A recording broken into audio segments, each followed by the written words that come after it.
중진공 정책 자금이 바뀌었습니다. 2023년도에 상반기 한시적으로 여기에 맞춰서 우리는 사업 계획과 준비들을 해 나가야겠네요. 정보화 시대에서는 정보가 생명인데 우리 많은 분들께서 지난 정보에 빠져 있다는 얘기를 해주셨단 말이죠. 그렇죠. 자, 어떤 내용들입니까? 이 중진공 정책 자금이 지금 유튜브나 아니면 많은 컨설턴트들을 통해서 지난 정보에 많이 빠져 있습니다. 그래서 정보에 취약한 중소기업들도 마찬가지로 그거를 전혀 몰라요. 그래서 제대로 된 정보를 짚고 넘어가자. 맞습니다. 라는 거죠. 네, 그래서 중진공 정책 자금이 바뀌었습니다. 네. 그래서 크게 바뀐 부분이 5가지예요. 네. 우리나라 국룰이 뭐죠? 국룰 선착순. 맞습니다. 군대 가도 선착순. 맞아요. 네. 3월까지 우리 중소기업들이 선착순이었어요. 중소기업은 공평하다라는 전제 조건 하에 네. 선착순이라는 제도를 통해서 유튜브를 많이 보시면 나올 네. 거예요. 뭐냐면 정해진 시간 이전에 어디까지 들어가서 요이 땅 한번 광클릭을 통해서 상담 약속을 부여받는 거예요. 맞아요. 자금이 나간 게 아닌데 네. 모든 게 끝난 것처럼 거기에다 힘을 줘서 이야기를 많이 해요. 근데 올해 2023년 4월부터는 선착순이 사라졌습니다. 신청은 누구나 다 할 수 있는 거죠. 맞습니다. 상담 예약도 누구나 할 수 있는 거고. 맞습니다. 네. 그리고 정책 우선도 평가 지표가 명확하게 나왔고요. 거기에 따른 개선 가능한 것들이 있었는데 네. 이제는 명확하게 개선 가능성이 거의 좀 많이 어려워졌어요. 이 개선 가능성이 없다는 게 무슨 얘기인가요? 좀 이따가 내용 네. 보면 설명을 다시 한번 드릴게요. 좋습니다. 네. 그 다음에 기술평가 실용성이 상당히 낮아졌다. 음. 기술평가라고 하면은 연구소 벤처, 네. 이노비즈, 메인비즈 등과 같은 것들이 예전에는 네. 가점 사항에 포함이 됐는데 그런 것들이 있으면 정책 자금을 받는데 유리한 입장을 맞습니다. 가질 수 있었는데 그래서 지금은 그렇지 않다. 그쵸. 네. 중진공은 특히 3가지를 많이 강조했어요. 네. 정책 우선도 평가라고 해서 고용, 네. 그다음에 수출, 기술 개발 음. 그 항목이 해당 사항에 따라서 많은 점수를 부여했는데요. 올해 중진공은 그런 것들이 많이 배제되는 상황입니다. 그리고 업종별 융자 제한 부채 비율이 생겼어요. 네. 이게 뭐냐면 중진공은 다른 기관에 비해서 네. 부채 비율을 좀 넉넉하게 봐줬어요. 어. 다른 기관 뭐 250%, 300% 이렇게 봐줬는데 네. 중진공은 예전에 500%까지 봐줬어요. 오, 엄청났네요. 그렇죠. 네. 근데 업종별 융자 제한이라는 그 부채 비율이 명확하게 나왔어요. 업종별로. 어. 네. 또 하나. 네. 2023년도에 상반기 한시적으로 네. 7년 이상 된 기업들에게 자금을 부여해 줬었어요. 네. 그런 자금이 있어요. 원래 없었나요, 저런 게? 네, 맞아요. 우리 아기를 생각하면 돼요. 네. 아기가 태어나서 걸음마하고 이러면 부모님의 손이 많이 필요하잖아요. 그쵸. 아기가 3살 되고 그다음에 7살 될 때까지는 어리니까 봐주지만 음. 아기가 조금씩 크면서 어때요? 네 알아서 해라. 맞습니다. 네. 그래서 우리나라는 창업 기업에 대해서 지원 혜택이 많고요. 창업부터 3년간 기업에게 지원 정책이 또 많아요. 네. 그리고 7년 이하의 기업에게도 지원금이 있지만 7년 이상 된 기업들은 너무 어렵습니다. 아, 너 이제 잘 컸으니까. 맞아요. 이제 알아서 해라. 맞아요. 근데 올해 한시적 네. 그것도 상반기에만 7년 이상 된 기업들이 대출을 해줬어요. 네. 실상을 좀 보고 싶어서 이야기를 드리려고 합니다. 네. 자, 바뀐 것 중에 하나가 선착순이 없어졌다고 그랬잖아요. 네. 모두 다 할 수가 있어요.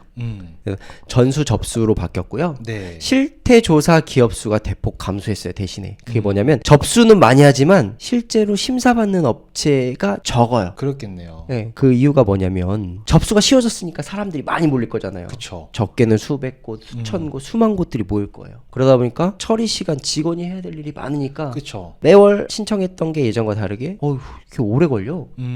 이렇게 시간이 바뀌었어요. 네. 누구나 이틀에 걸쳐서 네. 선착순이 없어졌고 이틀에 걸쳐서 접수를 하지만 시간이 늘어졌다. 그리고 지역마다 조금씩 차이는 있지만 100개 내외에 실태 조사를 한다. 상담하면은 실제로 100개 이내의 기업들에게만 상담을 통해서 자금 신청 권한이 부여가 되는 거예요. 자금이 나가는 게 아니라 자금 신청 권한이 부여된다는 맞습니다. 거죠. 근데 그 수도 엄청 적어진 거예요.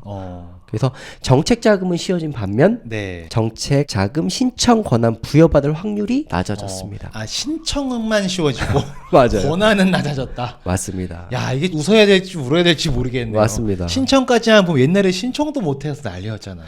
신청했으면 그러니까 예전에는 요이 땅 하서 막 들어가잖아요. 네. 대기만 잘 버티면 네. 달력에 약속만 잡으면 네. 다 된 줄 알았거든요. 네, 네. 근데 지금은 그 쫄깃쫄깃한 맛은 사라졌죠. 실제로 부여받는 것도 아, 그렇겠네요. 왜냐면 공무원 직원들의 수가 한정돼 있으니까. 네. 접수 많이 받았는데 우리 따지고 보면 경찰 그쵸. 조사나 뭐 검사 네. 서류는 많은데 일처리 네. 많아서 돌려보내는 일, 그쵸. 쉽게 처리하는 일 많듯이 네. 우리 중진공이 이렇게 바뀌었습니다. 아, 그렇군요. 이게 가장 큰 우리 2023년도 4월부터 네. 바뀐 제도예요. 네. 그래서 실제로 보면 지역마다 틀리지만 저렇게 100개 이내로 한다라고 되어 있습니다. 네. 두 번째가 정책 우선도 평가예요. 네. 아까 전에 이야기 주셨던 거를 제가 이야기 드리려고 했던 부분이 바로 여기입니다. 9가지 사항이 표시가 되고요. 지역 본부에 따라서는 10가지 네. 되는데 혁신 성장 분야여야 되고요. 업종이. 네. 그다음에 첫 거래.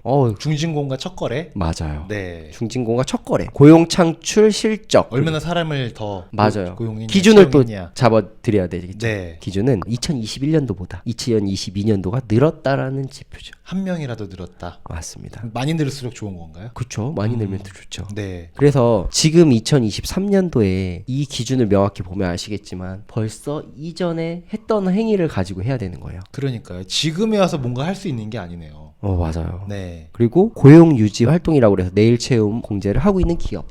이미 하고 있는 기업. 맞습니다. 음. 그리고 3년 이내 지식재산권이라고 해서 네. 특허. 특허 출원 이런 맞습니다. 것들. 그다음에 기술 경영 분야, 그다음에 직접 수출을 했는지, 그다음에 정부 정책 우선 기업, 그다음에 성장 잠재력 평가 등을 통해서 요 9가지 지표를 통해서 네. 자금을 상담할 수 있게끔 이야기를 하죠. 네. 부여를 주는 건데 정확히 얘기하면 1번, 2번, 3번은 바꿀 수 없는 항목이에요. 네. 근데 올해 4월에 네. 우리 대표님들이 표정들이 많이 안 좋아요. 왜? 1번, 2번, 3번이 이미 정책 자금을 여러 번 쓰고 있는 기업들이 있었잖아요. 그쵸. 첫 거래가 아닌 기업들은 대부분 안 될 것이고. 맞아요. 그래서 대표님들이 많이 울상입니다. 그리고 기술 신용평가 실효성이 낮다라고 해요. 네. 그 이유가 뭐냐면 아까 전에 순번을 쭉 나열했잖아요. 네. 혁신형장 기업이면 안 되고요. 네. 고용 첫 거래 아니면 받기가 어려우니까. 첫 거래여야만 하니까. 그렇죠. 그 다음에 고용을 많이 했어야 되잖아요. 고용을 늘렸어야 되는 거지. 그렇죠. 기술 평가는 저기 밑에 있어요. 아, 그렇네. 1번, 2번, 3번부터 먼저 안 되면 네. 밑에 것까지 갈 순번이 안 오는 거죠. 1번, 2번, 3번이 원래 비중이 높은 건가 봐요. 올해 그런 것들을 엄청 많이 봐주고 있어요. 어. 그래서 예전에 우리 컨설턴트나 아니면은 많은 업체들이 연구소 네. 하나만 있어도 중진공 넣어볼 수 있었고 받는 업체들도 있었고요. 연구소 벤처 이노비즈 메인비즈가 네. 중진공의 가점 사안이었으니까 열심히 만들어서 이렇게 넣었는데 그 첫 거래부터 네. 많이 탈락을 하더라고요. 그렇겠네요. 그래서 그런 식으로 이제 중진공 자금에 이렇게 기술 평가라는 것들을 앞세워서 접근을 한다라는 자체가 네. 이제는 실효성이 상당히 낮아졌다. 그래서 그런 부분들이 있고요. 아까 전에 이야기한 대로 5가지 중에 업종별 융제 제한 부채 비율이라는 게 있어요. 네. 그래서 보통은 중진공은 500%면 뭐 해볼만해 라고 했던 로직이 네. 다 깨졌어요. 그렇겠네요. 네. 지금 보니까 100%대가 옆에 보시면 500%대로도 있지만 400%대, 300%대 다 업종마다 다 다르네요. 맞아요. 지금. 이렇게 두 번째 줄에 보시게 되면은 500%도 아직 있는 업종들도 있어요. 네, 농업, 맞습니다. 뭐. 저희가 네, 시선 파트너즈가 또 치과기공소를 많이 모시고 있잖아요. 그렇죠. 그래서 보통 안정적으로 300%라고 이야기를 해서 이렇게 유지했던 업체들이 네. 올해 탈락이 많이 발생했습니다. 이게 기준이 바뀌어 버리니까. 보니까 우리 치과기공소가 한 270%대를 들어와야만 받는 거예요. 그러니까 업종에 이렇게 부채 비율이 제한이 됐다는 건 그만큼 더 명확해졌다는 거예요. 그렇네요. 그래서 이런 것들을 내 업종이 뭔지에 따라서 인지하고 있어야만 네, 내년을 또 노릴 수가 있는데 네. 그래서 올해 많이 바뀌었다. 이게 올해만 일시적으로 이렇게 적용합니다가 아니고 올해부터 바뀐 거니까 맞습니다. 여기에 맞춰서 우리는 사업 계획과 준비들을 해 나가야겠네요. 맞습니다. 바뀐 기준을 알아야 어떤 노력을 할지가 정리가 될 테니 그 기준을 지금 말씀을 해주시는 거죠. 맞습니다. 네, 그리고 우리 업력 7년 이상 된 기업이 한시적으로 자금이 나왔다고 했잖아요. 네, 지금 대표님들이 많이 힘들어하는 이유가 그거예요. 실상은 나왔지만 단독으로도 신청할 수 있는 자금이 있었지만 네, 지금 막상 신청하려고 보니 네. 자금이 없어요. 제목은 비슷한데 딜을 보니까 자금을 지원해 주는 게 아니라 은행에서 돈을 빌려오면 네. 이자를 대신 보존해 줄게. 2차 보전. 네. 거기에 또 깨알같이 써 있는 게 뭐냐면 은행과 네. 협의가 되어 있지 않으면 네. 신청했을 때 의미가 없다라고 표시가 되어 있는 것들을 못 봐요. 아니 그러면 은행에서 대출이 안 되면 중진공에서 안 해준다 뭐 이런 거네요. 그쵸. 은행에서 알아서 받아갖고 알아. 그러면 우리가 이자 차익은 보존해줄게. 그렇죠. 이 개념이 되는 거죠. 반대로 또 은행에서 대출이 안 나오는 기업들이 중진공 오는 거잖아요. 그러니까요. 그래서 많은 대표님들이 음. 지금 많이 안 좋으세요. 그러게. 그러면 지금은 일단 안 좋아진 상황이 도래한 건 어쩔 수 없다 손 치면 네. 지금부터 뭔가 준비하거나 네. 계획을 잘 세우면 네. 내년에는 좀 달라질 수 있는 겁니까? 실제로 7년 된 이상 기업들은 빨리 인지를 하시는 게 좋아요. 우린 더 이상 지원받을 수 있는 게 많이 네. 없구나. 그래서 다른 보증 기관이나 네. 아니면 은행 쪽을 더 놓고 해보시는 게 좋죠. 네. 그래서 보시면 결론. 네. 혁신 성장 분야의 기업, 네. 그다음에 중진공과 첫 거래, 그리고 2022년도 고용 창출을 고용을 통해서 증가했다라는 업체는 해볼 만하다. 그게 아니면 빨리 해당 사항이 없다라고 하시면 보증 기관과 네. 은행을 놓고 하는 전략을 빨리 바꾸셔야 됩니다. 네. 그래서 2023년도가 경제 상황이 많이 좋지 않고요. 네. 특히나 올해 2023년도 지원 정책이 약 30% 삭감이 됐다는 거 알고 전체적으로. 계시죠? 맞아요. 네. 그래서 중진공이 실제 저렇게 다 전수 접수가 이루어지고 했던 이유들이 공평하게 자금을 균등하게 나눠주려고 했던 정책인데 실제 열어보니 자금을 지원해주는 게 아니라 2차 보존 네. 이런 것들을 보면 돈이 없다는 것 같아요. 그쵸. 맞아요. 그러니까 벌써 많은 기업들에게 소진이 됐다라는 거니까 우리 기업들이 많은 컨설턴트들에게 또 그런 달콤한 이야기를 듣는 것보다 네.